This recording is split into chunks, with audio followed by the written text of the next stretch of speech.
My name's David, as Candy just mentioned. I'm a prison reform campaigner. I also campaign for reform to the education system. I've got a lot of lived experience of, I suppose, growing up within the criminal justice system. I was first arrested when I was 10 years old.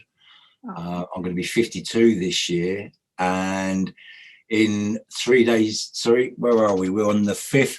On the 9th of June, I'd have been released from my last prison sentence for 4 years. Through more compassion, more understanding, through the work that I'd done in respect of mentoring and education, working in education as a mentor as well, plus work that I'd done on the wings as a listener, which is someone that's trained by the Samaritans. I'm sure you're aware who the Samaritans are, and listeners in prison, we've done the same thing.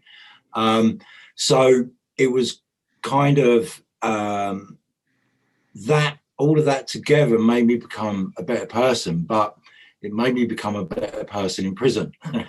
Not so much out here. I still couldn't live in society. I not that I would say very much I was institutionalized. It's just that I couldn't work. I couldn't separate the two people. I couldn't separate the man I was in prison and the man I was in society, because the man I was in prison was so much better than the man in society. So my final sentence was about me putting it all together and utilizing it to finally turn my life around, with the realization that the only thing that keeps me happy, fulfilled, gives me a sense of purpose is working alongside and with my peers. And in that, I mean people in prison and obviously people formerly in prison. So to try and make the system somewhat, I don't think we'd ever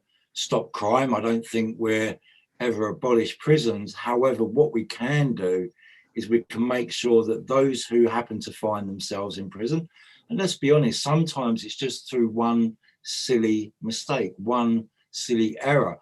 And then in other cases, it's due to a background and a history that once you scratch beneath the surface, it's something that I would say, would make you cry rather than make you angry. And that's what I got to understand. Of course, I have my own experiences of life, but what I got to understand about the experiences of others really did, I suppose, put me on this path. It put me on the path of reformation in respect of myself, and it's kind of led on to me having this purpose I have now, which is trying to utilize the experiences that I've got, using, I suppose, the voices of people that don't use their voices, can't use their voices, don't wish to use their voices. I don't pretend to be the voice of everybody. It's just that I speak from a position of experience, including the roles that I used to cover in prison as well. So I understand what other people have gone through. And that's the kind of thing that, if you like, I've taken on board and I've utilized in moving in trying to get the system to understand that there are just as many victims in prison as what there are out of prison. And that also the families and the children, they become victims. And if you can't look at the prisoner, and if you can't look at the family member, as in a wife or a partner or a husband even, then look at the children, because yeah, all right, fair enough. If it's financial crime, the partner might benefit, the partner might have known what was going on, but the children are innocent, and we need to understand that, and we have to try and improve life for people, I suppose, at the lowest of their life, which is being stuck in prison. I'm not saying they're the lowest of the low, I'm saying they're the lowest at their point in life. So that when they come out, their children see that you can make mistakes and be given second chances. And obviously their children will become better for it as well, by seeing other people show compassion to their father or to their mother. And if children see kindness, it's a way to break that into generational thing in prison as well. I mean, Right. in respect of family, if you've got a parent in prison, you're 6 times more likely to end up in prison than someone from the general population of society. And the son of a parent that's in prison is 60, I think it's 65% more likely. So there are reasons why we need to really work with people in prison and work with people coming out of prison, so that it stops generations following in the same footsteps. When they look at the prison institution, to see that there are other people who are impacted by that. They just see it as that person did something wrong, so now they need to be in prison, and they don't really look at the whole picture that's involved with that and what's going to happen when that The person. media, and they're led by what they see on the telly, and unfortunately the narrative is wrong. It's not all murderers, rapists, paedophiles and terrorists that are in our prisons. There's some very mentally ill people in our prisons that shouldn't be in prison. There's some innocent people in prison that should be in our prisons. And of course, you've got the American system where you've got people doing life sentences for convictions that no longer exist in respect of marijuana. So, I mean, it's just nasty people that commit heinous crimes that are in prison. It's full of everybody. Our prisons are a snapshot of society. So why wouldn't we want? I don't see what's wrong in having a prison system to be proud of, rather than one to be embarrassed by.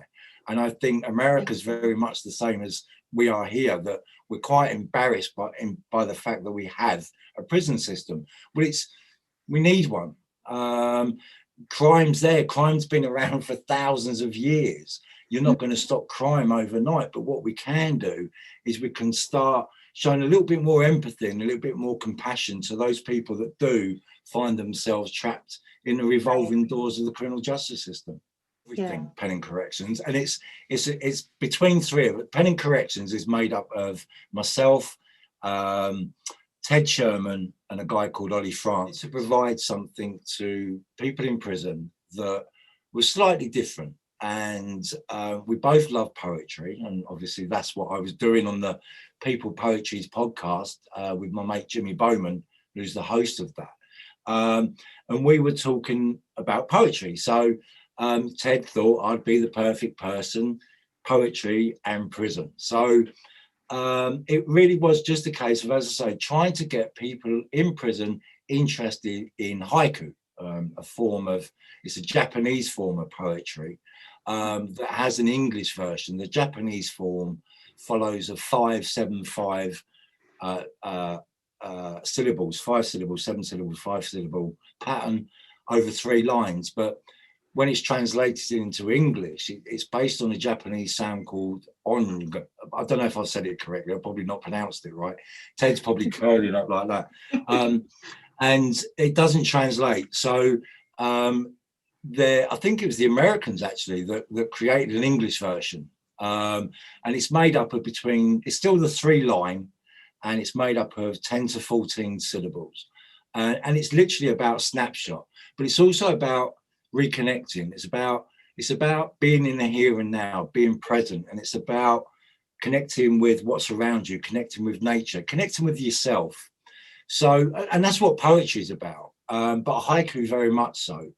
And so we got in contact with a number of prisons, and we ended up working with 2 prisons, a men's prison and a women's prison.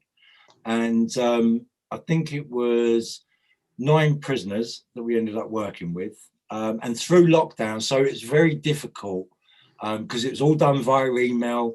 We had to email, we had a contact, we emailed them, they got it to the prisoner then had to get it back, and they had to get it back to us. So it was quite an intense process, but it was just wonderful. It just perfect. And the quality of the work that we were getting back, we thought, look, we can't keep this to ourselves. We need to do a book with basically all of the poetry. I was going to say with some of the best poetry, but all of the poetry.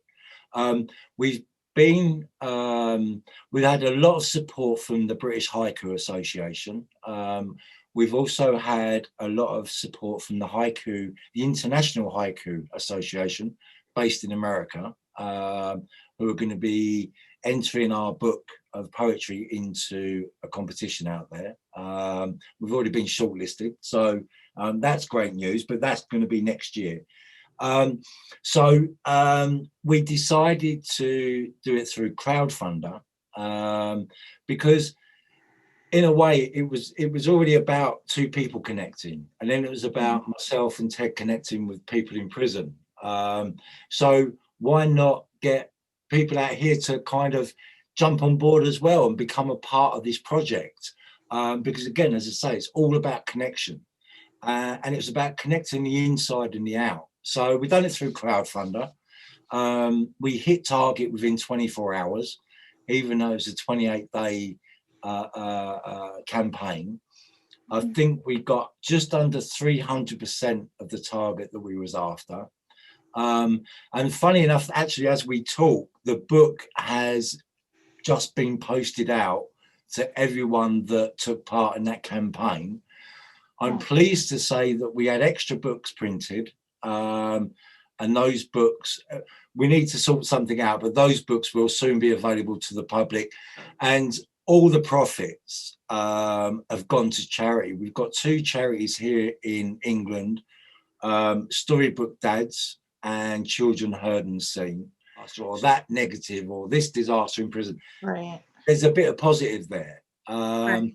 And as I say, I'd love to have been back in prison to have received one of those books, and see my name in there. This is, I think that you can see that. My camera's the wrong way around, sorry, but I mean, it's just such a, and as I say, I mean, that you can see the quality is just, you won't be able to see much there. But there are people in prison that deserve to be. I deserved to be in prison when I was in prison. I've done some nasty things, some naughty things. I was quite a violent person.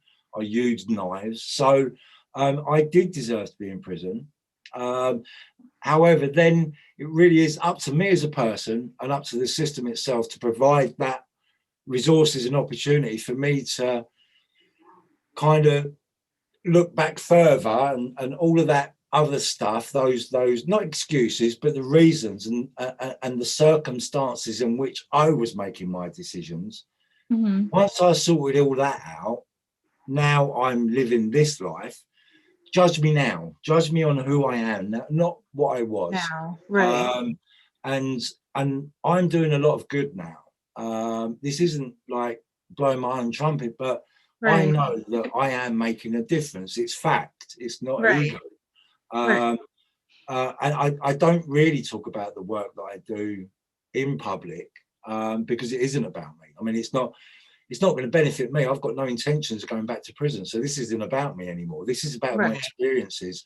And this is about what I see are the things wrong. I'm not saying everything I say is right. But if enough of us are talking, we're bound to find the right solution somewhere. As long as people leave their egos at the door and understand it's not about who's right, it's about what's right. And it's not about who gets the credit. It's about making sure that change happens. And that's what it comes down to. Exactly. Yeah. I should start dumping the table there, I think. Yeah. And yeah, thank you. I mean, I've seen some of your stuff. Funny enough, I watched YouTube with Sheila Bruno, because I've worked with Sheila Bruno. Oh yes, yeah, she's amazing. I think it's only once or twice, but absolutely diamond of a woman. Yes. I love what she does, and the thing is, she's never been in prison. She's the lady, and she lives in America, and yet we both say the same things. Right. Yeah. So there are some comparisons. Especially the post coming out of prison, that's so important, and that families need to understand that things are going to be different, and you can't just shake prison off. You can't just reintroduce the emotions back into your life. It takes time, and we all need to be a little bit more understanding, including prisoners, We all need to be a little more understanding of the process. And I think it's what Sheila, don't seek to understand it, not deny it, I think Sheila says. Uh-huh. Yeah, yeah, she's amazing. Myself with people that kind of doing the same work and people that inspire me. Right. And you end up inspiring each other and become this big circle that is just full of inspiration and motivation. It's brilliant, absolutely brilliant. That's a wonderful interview. Thank you, I appreciate that. Bye. See you later, Candice. Bye. Bye.